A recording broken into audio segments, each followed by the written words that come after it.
केजकळंब रस्त्यावर अवैध बनावट देशी दारूवर राज्य उत्पादन शुल्क विभागाने कारवाई केली असून 15,25,000चा मुद्देमाल जप्त केला आहे।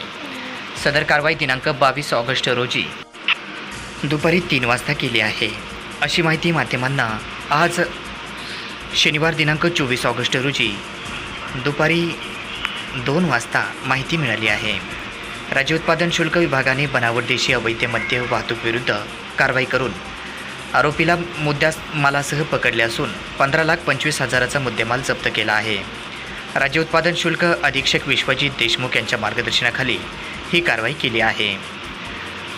कळंब केज रोडवर संशयित वाहनांची तपासणी केली असताना मौजे सुर्डी फाटा शिवार येथे राज्य उत्पादन शुल्क भरारी पथक बीड यांच्या पथकाने एका संशयित असलेला 4-चाकी टोयोटा इनोव्हा जिचा नोंदणी क्रमांक MH9BJ0015 या गाडीची तपासणी केली असता सदरील 4-चाकी वाहनामध्ये बनावट देशी दारू टँगो पंचच्या